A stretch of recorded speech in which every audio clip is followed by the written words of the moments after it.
So I was surrounded by this great cloud of silence.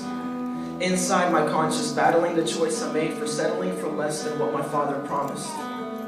A promise I had kept, but watered down with my changing perspective of what I thought it meant. My vision had become unclear.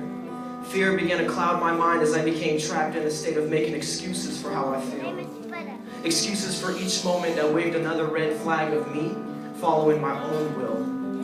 These excuses I myself came to believe. They built roots within and held me down each time I had the thought to leave. And over time they grew and crowded up inside, pushed aside God's promise and replaced it with a lie. God's promise had become more like the memory of a dream. It was somewhere in my mind, but I just couldn't see it clear.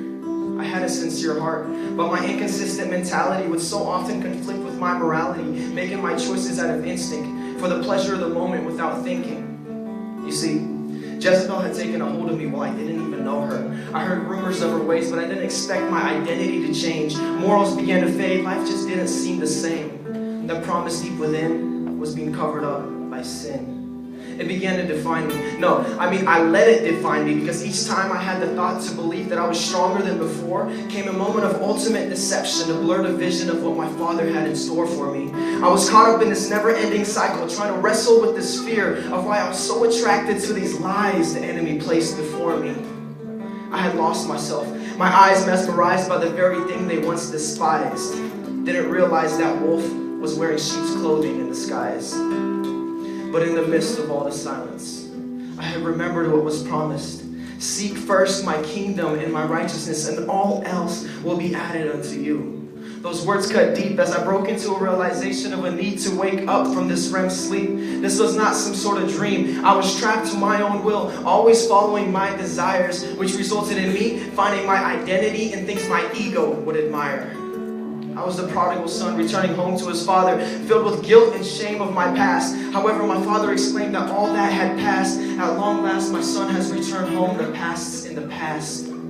His love covered my doubt of me living without, my insecurities knocking on my door every time I felt my efforts fell short. It wasn't about me. You see, he pulled me out of my confusion, clarified my paralyzed mind to see through these mere illusions. He said, follow me, my son, and I will give you life. Lean not on your finite understanding. Let my ways be your ways. Let my thoughts be your thoughts. For my wisdom transcends all your moral boundaries. I was on that tree for you. Yes, you, personally you, but your past does not define you. What defines you is what I did in you. You were not perfect, but you were worth it. So let my story be told through you. That debt's been paid, the check's been cleared. Pierced feet, pierced hands, Son of Man fulfilling God's extraordinary plan. And it was all for you. It was all for me. So we can put our faith and trust in Him, to understand that true security is found in Him, not in that dude, not in that female, but in Christ and Christ alone. So put aside your worries, put aside your fears. He's powerful beyond all measures. Let His light shine bright through you.